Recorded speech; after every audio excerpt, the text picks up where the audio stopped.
Bajo la iniciativa de la Franja y la Ruta, España ha sido uno de los países que han intensificado sus intercambios académicos con China en los últimos años.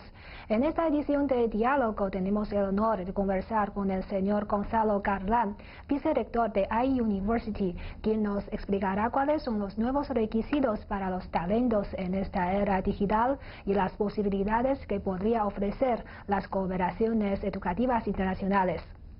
Señor Carlán, muchas gracias por aceptar nuestra entrevista. Muchísimas gracias a ustedes. Sabemos que iUniversity es una de las mejores universidades de comercio en el mundo y usted siempre se ha dedicado a sus relaciones externas. Entonces, para comenzar, me gustaría que nos presente un poco la situación de cooperación académica entre su universidad y China. Bueno, sí, nosotros somos una institución realmente global. Parte de nuestra apuesta es tener gente de todo el mundo. De hecho, en nuestros programas, dependiendo del programa, pero en muchos de ellos más del 90% de los alumnos son de todas partes del mundo.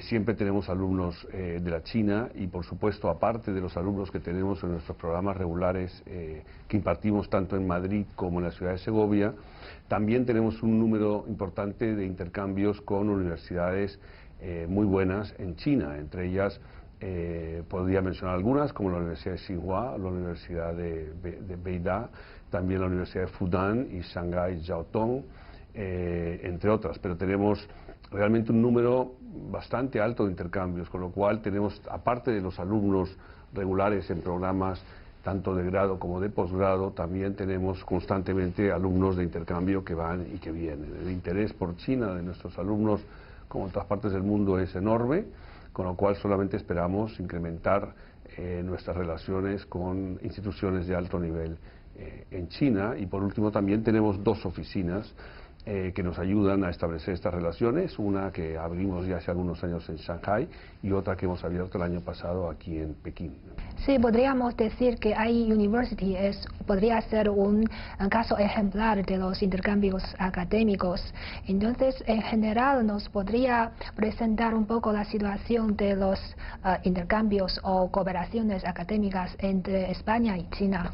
Yo creo que en realidad España siempre ha atraído muchos alumnos chinos que, por ejemplo, están interesados en el idioma español o en la cultura española. Sin duda es un lugar pues natural para ir a estudiar esto. Por otro lado, también siempre hemos encontrado en España que atrae mucha gente que de China que puede estar interesada también en América Latina, porque al fin y al cabo el idioma, el español, es un activo muy importante de este conjunto de personas, que es un conjunto de personas bastante amplio, ¿no? En iUniversity nosotros, la mayor parte de nuestros programas son en inglés, pero igual, a pesar de eso, nuestros alumnos aprenden español, con lo cual realmente tenemos un nivel muy alto de estudiantes de China. Y también no solamente un tema de estudiantes, también nos interesa, al ser una institución muy internacional y realmente creer en la diversidad en todas sus dimensiones, tener gente, profesores que sean de China y que hablen de contenidos de China. Un tema que nosotros decimos muchos es que al ser de todas partes del mundo y ninguna nacionalidad es muy grande, realmente somos muy diversos y en ese sentido pues se escuchan todas las opiniones y todas las visiones del mundo que tienen las personas de todas partes del globo. En esta ocasión, iUniversity ha firmado una serie de acuerdos con China y nos podría detallar un poco más sobre estos acuerdos. Sí, entre varios acuerdos que vamos a firmar con universidades, hemos firmado uno muy importante con la Chinese Federation of Industrial Economics, y es un acuerdo para, en un periodo de un año, establecer una serie de intercambios educativos. Vamos a tener profesores de iUniversity que van a venir aquí a dar algunas sesiones sobre temas relevantes para la federación, pero también vamos a organizar una visita de empresarios chinos a España que incluya información sobre cómo hacer negocios en España, qué está sucediendo en España y en Europa, con lo cual estamos muy contentos de haber firmado este acuerdo, que creemos que va a ser el comienzo de una relación muy buena con esta federación. Aparte de eso, como decía, también vamos a visitar una serie de universidades en las cuales vamos a renovar acuerdos o vamos a establecer acuerdos nuevos. Así que estamos muy contentos de tener esta participación mayor en China. ¿Y de qué manera cree usted que estos acuerdos pueden promover aún más los intercambios académicos entre las dos partes? Yo creo que este es un ejemplo precisamente de cómo se puede hacer más cosas, de alguna manera, aparte de lo más tradicional, que suelen ser los programas de intercambio de alumnos. También tenemos algunos programas que llamamos dual degrees o acuerdos dobles, en los cuales alumnos nuestros estudian en España primero y pueden venir a China, y en la otra dirección estudian en China y van a España. Yo creo que todo esto puede también llevarse a otro nivel, y eso significa una mayor presencia de académicos chinos en España, pero también mayor presencia de académicos españoles en China, y sobre todo en el espíritu de nuestra institución, que nosotros siempre pensamos que tenemos que estar muy unidos a la realidad empresarial. Lo que nos interesa por eso es mucho establecer contacto con federaciones o grupos de empresas chinas que de alguna manera nos permitan entender también mejor lo que sucede en la realidad económica del país, más allá de simplemente desde un punto que siempre es importante, el punto de vista académico. Obviamente el punto de vista académico y el intercambio académico es fundamental, pero cuando ese intercambio académico también se complementa con contacto con la realidad, con lo que sucede en el nivel de las empresas, con lo que las empresas están pensando y sabiendo lo que les preocupa o lo que realmente les interesa, eso nos es muy útil a nosotros como institución educativa, porque sabemos también qué tipo de formación y qué tipo de información es la que están buscando estas instituciones en ambas partes, tanto en China como en España. Y por eso también parte de todo este esquema no solamente es la relación academia con empresas, sino también la relación entre las empresas. Lo que a nosotros nos interesa mucho es establecer también, ser un puente de contacto entre empresas chinas y empresas españolas o empresas de América Latina. Así que esa es parte de nuestra vocación, con lo cual creemos que pueden seguir aumentando muchísimo estas actividades educativas. Y la iniciativa de la Franja y la Ruta es una de las iniciativas propuestas por China en los últimos años. Y no sabemos si es muy conocido en España, si cómo se ve la gente sobre esta iniciativa y qué podemos hacer para darse a conocer. Sí. Yo percibo un interés creciente en toda la iniciativa. Realmente la iniciativa ya lleva unos años y poco a poco se ha ido aumentando su visibilidad. Yo creo que cada vez aparece más en la prensa.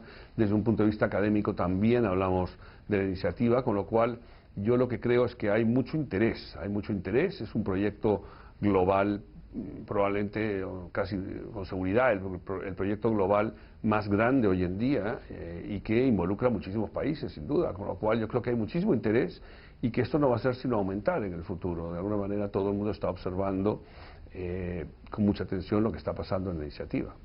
Sí, ¿creen que esta iniciativa puede promover aún más los intercambios educativos entre los países? También, ¿no? Sin duda. Yo creo que parte de la iniciativa, su objetivo inicial más importante es probablemente pues temas de comercio y de transporte, y de alguna manera es esa la visión más, ¿no? Al fin y al cabo es establecer rutas por tierra o por mar. Y eso es sumamente importante, quizás sea el núcleo inicial, pero esto abre una serie de oportunidades a todo tipo de colaboración y de cooperación entre ambas partes, entre todos los países que forman parte de la iniciativa y otros, con lo cual, sin duda, yo creo que esto está favoreciendo muchísimo una integración a nivel global, con una nueva dimensión, que es todo este gran proyecto, que es un proyecto que marca nuestra historia actual.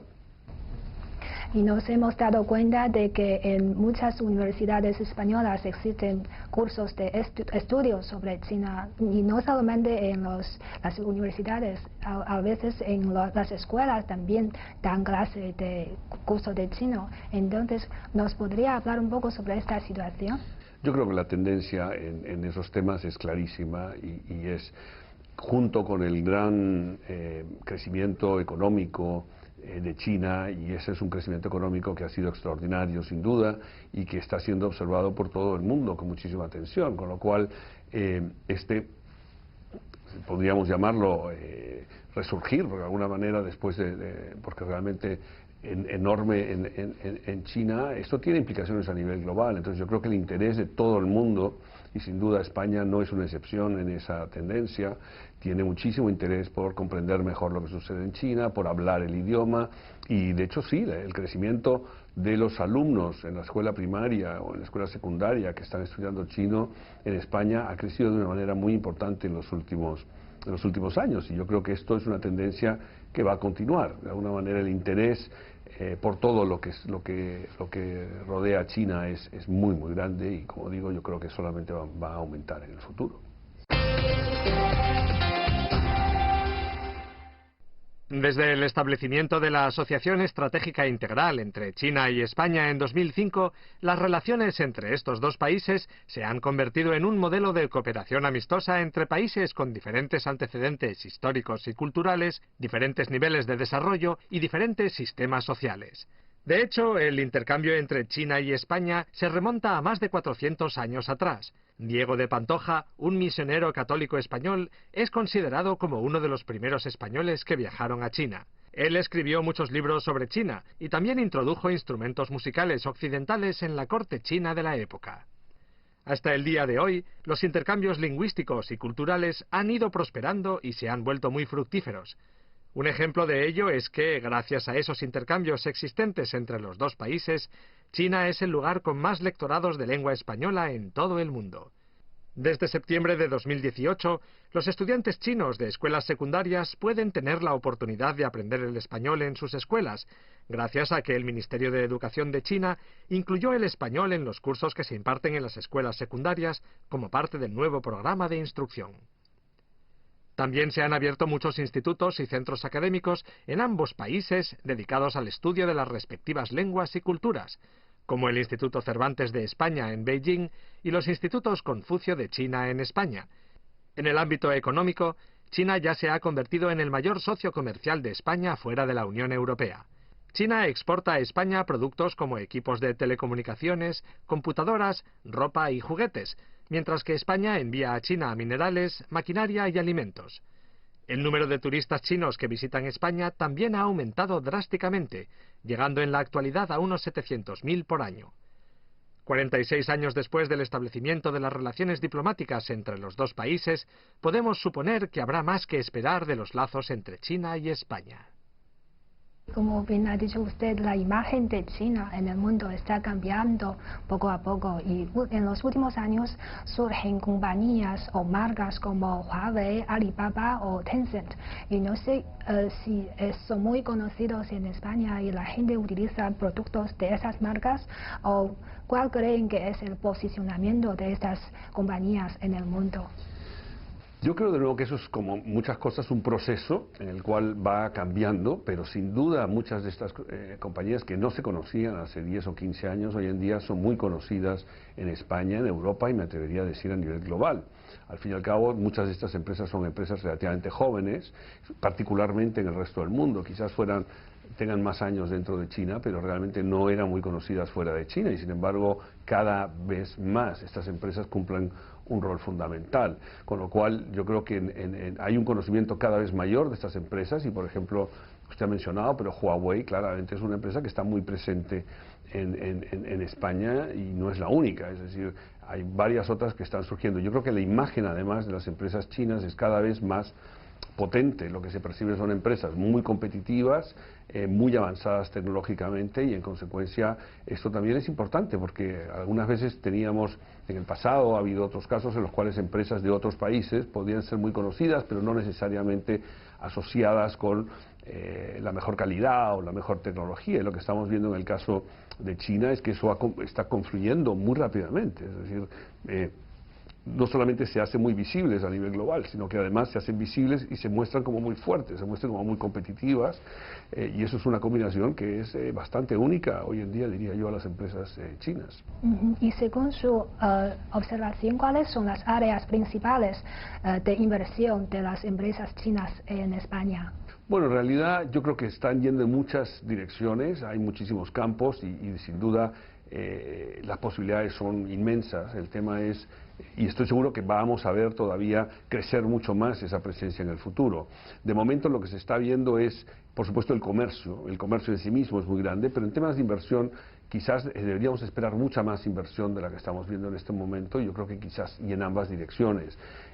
Hay empresas españolas que han venido aquí, hay empresas chinas que están ahí, el sector financiero, por ejemplo, algunos de los bancos llevan unos años ya en España.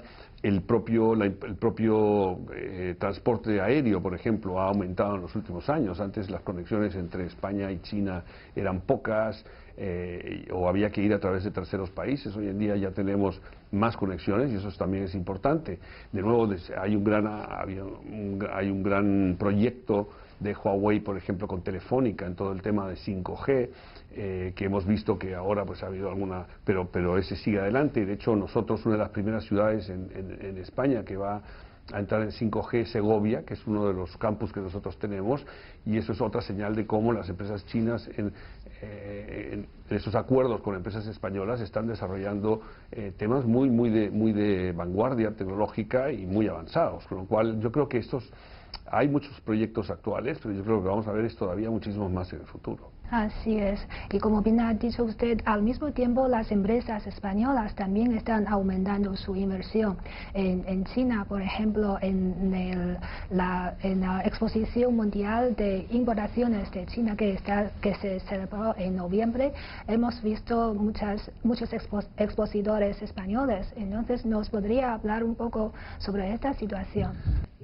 Yo creo que, de nuevo, sin duda el interés a nivel país, pero por supuesto ese interés a nivel país se traslada al nivel de las empresas, el interés de las personas que estudian, como decíamos antes, que pueden estar estudiando en el colegio, pero a nivel global, ¿no? A nivel de total, se está produciendo un gran interés en China. Yo creo que hay muchas empresas españolas en todos los sectores, pero también muchos, por ejemplo, ahora en temas de agroindustria o agrícolas, también ven obviamente el enorme potencial de un mercado como el chino, y muestra muchísimo interés. Si algo yo me atrevería a decir que, salvo algunas empresas pioneras, España llega relativamente un poco más tarde de lo que debería haber llegado probablemente en su presencia en China. Quizás esto tenga que ver también con el propio idioma, es decir, al existir un idioma español en todo el tema, en toda América Latina, lo más natural en una primera salida de empresas españolas fue a países donde hablaban el mismo idioma, probablemente, con lo cual empezó la internacionalización hacia América Latina, y eso tiene sus ventajas, pero también tiene alguna desventaja, que es que quizás no observaron con suficiente atención hace algunos años otras zonas del mundo, tal como China, donde, vuelvo a decir, algunas empresas fueron pioneras y llevan muchos años en China, y yo creo que esas son las que de alguna manera conocen mejor el mercado y han tenido mucho éxito, pero creo que las otras ahora tienen que ganar tiempo perdido de alguna manera, ¿no? Yo creo que lo van a hacer bien, hay muchísimo interés, pero si algo, creo que algunas están entrando quizás más tarde de lo que debió ser, ¿no? Ahora, porque la presencia de otros países europeos en China pues ha sido mucho más fuerte tradicionalmente, y quizás en ese caso pues por razones obvias observaron el potencial del mercado antes y estuvieron aquí presentes antes. Entonces ahora hay que recuperar ese espacio que de alguna manera se perdió a lo largo del tiempo. Bueno, si damos un paso adelante nunca es tarde. Y no sé si usted ha leído algunas noticias sobre la Exposición Internacional de Exportaciones de China, y algunos creen que esto muestra una determinación de apertura sobre China. Entonces, no sé usted cómo evalúa los esfuerzos que han hecho China en los últimos años para ampliar su apertura. Yo creo que es fundamental, de nuevo, como aparte de tener un cargo de gestión en iUniversity, soy economista. Entonces, al ser economista, yo siempre comento con mis alumnos que realmente si hubiera que escoger dos causas de crecimiento económico global que han permitido a la humanidad mejorar sus estándares de vida, sin duda son el cambio tecnológico, por primer lugar, y el comercio internacional. El comercio internacional ha traído grandes éxitos a nivel global, y en consecuencia, ahora que estamos viendo algunos movimientos cuestionando el libre comercio, yo creo que es absolutamente importante que China, por ejemplo, se posiciona como claramente en defensa del libre comercio, de la misma manera que, por ejemplo, lo está haciendo la Unión Europea, ¿no? Entonces, que haya más agentes, y no solamente la Unión Europea y China, sino otros países del sudeste asiático y, en fin, de América Latina. Acabamos también se han firmado tratados de libre comercio, con lo cual yo creo que es muy importante en este momento, quizás más importante que nunca, marcar esa convicción realmente en las virtudes del libre comercio, porque lo que sería, nada es perfecto siempre todo lo que se haga va a tener lados, pero lo importante es perseverar en aquello que realmente rinde frutos a nivel económico. Y yo creo que en este caso el libre comercio, al igual que el cambio tecnológico, es como que alguien tratara de parar el cambio tecnológico. Puede ser que ahora se habla mucho, por ejemplo, si los robots van a desplazar algún tipo de empleo, es posible que los desplacen, pero la historia ha demostrado que el cambio tecnológico, más allá de algunos problemas puntuales que pueda generar en ciertas industrias, en ciertos lugares y en ciertos momentos, los beneficios que ha generado a nivel de la sociedad a lo largo del tiempo y de la humanidad son muy superiores, y en consecuencia yo creo que es importante perseverar en el camino correcto y no caer en ese tipo de errores que, como además dice el Fondo Monetario Internacional o el Banco Mundial,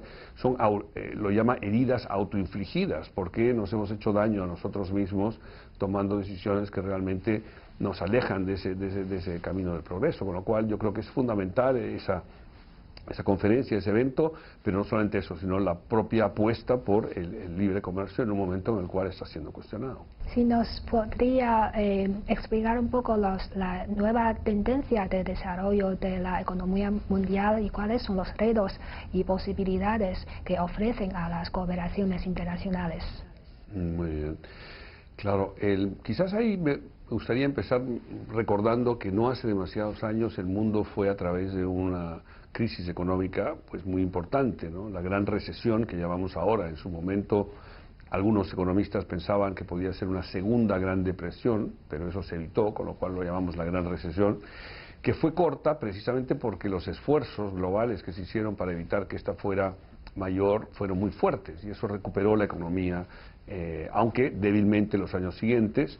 Inicialmente había se hablaba mucho de dos velocidades. Los países emergentes crecían mucho más rápido, las economías avanzadas crecían mucho más lento, pero eventualmente esto empezó a acercarse y hubo una recuperación en Estados Unidos, una recuperación en la eurozona.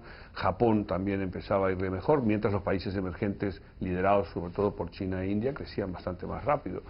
Lo que es importante mencionar en este caso es que en realidad, de nuevo, como este caso ha sido producido quizás por decisiones equivocadas, no era necesario llegar a esta situación, y esto ha sido en parte por todo el cuestionamiento del libre comercio, que ha llevado a una situación de incertidumbre a nivel global, y también, por otro lado, aunque aquí afecta menos a esta parte del mundo, pero en Europa el tema del Brexit también generó mucha incertidumbre, con lo cual en este momento lo que estamos viendo es una incertidumbre, y esa incertidumbre en economía obviamente se refleja en un crecimiento más lento.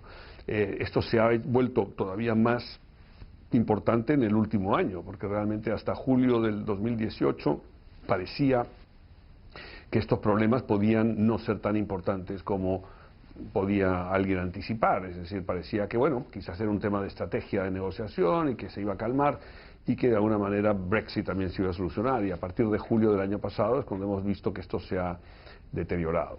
Con lo cual, en general, estamos en una etapa de enfriamiento económico, pero yo no creo que va a llevar necesariamente a una crisis muy importante. Entonces, yo soy optimista, siempre he sido optimista en el medio plazo, aunque lamentablemente en este momento no esté en la mejor situación global, el contexto global, debido, como digo, a heridas autoinfligidas, que era el error que no debemos cometer en otra ocasión. Entonces, bajo este nuevo contexto económico y en esta era digital, ¿cuáles son los nuevos requisitos para los talentos empresariales? Bueno, lo primero es, sin duda, el mundo está pasando por una transformación tecnológica gigantesca, que probablemente ha tenido pocos momentos en la historia que ha sido tan intensa como en la actualidad. O sea, llevamos unas décadas en las cuales el cambio tecnológico se acelera rápidamente, y es prácticamente, si uno mira hacia atrás 20 años o 30 años, realmente lo que se ve es prácticamente otro mundo, ¿no? Pensando desde cosas tan triviales como un teléfono móvil, en el cual hoy en día casi no podemos vivir sin él, y sin embargo pues no existía no estamos hablando 100 años, no existía hace 30 años empezaba un poco más, pero no realmente muy poco tiempo. Con lo cual, y de nuevo, esto es una de las razones fundamentales del progreso económico global, como decíamos, el comercio exterior, pero también el cambio tecnológico. Con lo cual, las implicaciones de todo esto son todavía en parte conocida y parte desconocida. Todavía hoy se habla de cuáles serán las carreras que serán más demandadas de aquí a 15 o 20 años, y en ese entorno yo creo que el sistema en general educativo a nivel global, pues tenemos una serie de retos que tenemos que cubrir, porque tenemos que estar atentos y tenemos que tratar de saber anticipar lo que sucede en el futuro. En iUniversity, por ejemplo, tenemos todo un centro que llamamos Center for the Governance of Change, o Centro sobre la Gobernanza del Cambio, en el cual tratamos de explorar tendencias de medio y largo plazo para tratar de identificar qué podemos hacer ahora y cómo podemos prepararnos, no solamente a nivel de nuestra institución o del sistema educativo, sino a nivel global, ante estos cambios acelerados que se están produciendo en todo el mundo. Por otra parte, por ejemplo, nosotros vemos una demanda cada vez mayor de todos los temas efectivamente digitales. Hemos lanzado recientemente másters en transformación digital, tenemos másters en Big Data, tenemos másters en temas como ciberseguridad, tenemos muchísimos temas que cubrimos porque creemos que son muy actuales y que en realidad van a ser más importantes en el futuro. Y otra apuesta que tenemos, por ejemplo, allí hemos sido los primeros en Europa que acabamos de lanzar un Tech MBA, que es un MBA mucho más orientado a temas de tecnológicos y preparando personas no solamente para la gestión de empresas en cualquier sector, sino específicamente para gestión de empresas tecnológicas, lo cual creemos que es una tendencia también muy importante. Y esos son solamente algunos ejemplos, pero también, por ejemplo, hemos lanzado muchos bootcamps, vemos un interés de nuestros alumnos por hacer coding, y entonces estamos incorporando cursos de coding en muchísimos de nuestros programas. Pero vuelvo a decir, en el fondo, todo el tema de los cambios tecnológicos, conocemos una parte y otra parte no la conocemos, y por eso hay que estar muy atentos constantemente a ver qué puede ir surgiendo y cómo puede eso generar nuevas demandas, y nosotros como una institución educativa también irnos adaptando a esto, porque yo creo que es peligroso que la educación, por inercia, porque es cómodo hacer las cosas y porque las cosas funcionen bien, pues se mantenga más o menos igual sin modificarse en un mundo que paralelamente va cambiando a gran velocidad. Entonces, por eso yo creo que el reto para las instituciones educativas de todo nivel, empezando desde la educación primaria, secundaria, universitaria, y de hecho estamos yendo hacia un mundo en el cual la tecnología cambia tan rápido que probablemente tengamos que pensar lo que se habla mucho en inglés del lifelong learning, la idea de que uno tiene que estar estudiando constantemente, porque como se hacen muchos trabajos que antes se hacían de una manera, van a cambiar en 10 años. Entonces probablemente lo que hay que hacer es formarse de nuevo en una forma diferente de hacer las cosas para estar preparado a un entorno tan cambiante. Sí, entonces ¿cree usted que en este sentido las cooperaciones entre las instituciones educativas es todavía aún más importante para estar más atentos, más unidos delante de estos cambios? Absolutamente, yo creo que allí es fundamental, y de hecho cuanto mayor cooperación internacional veamos entre instituciones educativas, porque además todo esto no sucede todo en el mismo sitio, sino que parte de lo que sucede está sucediendo en diferentes partes del mundo, y esa cooperación y ese intercambio del conocimiento es fundamental. De hecho, hay gente que describe lo que pasó a partir de la revolución industrial. En la época anterior de cambio tecnológico hay un historiador que habla de la gran divergencia, porque de alguna manera unos países aprovecharon mucho el cambio tecnológico y otros no. Ahora lo que hay gente que dice que estamos moviéndonos a una gran convergencia, y esa gran convergencia precisamente la produce el comercio internacional, la difusión de la tecnología, la cooperación tecnológica y educativa a nivel global. Eso es lo que permite la gran convergencia, que es la característica del mundo en el cual vivimos, en el cual ya no es como hace 50 o 60 años, que había algunos países muy ricos y el resto del mundo relativamente pobres, sino que estamos viendo una convergencia mundial, incrementos de rentas per cápita, donde China obviamente es probablemente el ejemplo más claro a nivel global, pero que se está produciendo en muchas otras partes del mundo. Entonces, en ese camino hacia la gran convergencia, una de las cosas fundamentales ha sido la cooperación y la difusión científica, tecnológica, y por eso todo eso, educativa, todo eso cumple un rol sin duda fundamental. Bueno, señor Karam, muchas gracias por aceptar nuestra entrevista. Ha sido un placer. Muchísimas gracias a usted. Ha sido un placer para mí también.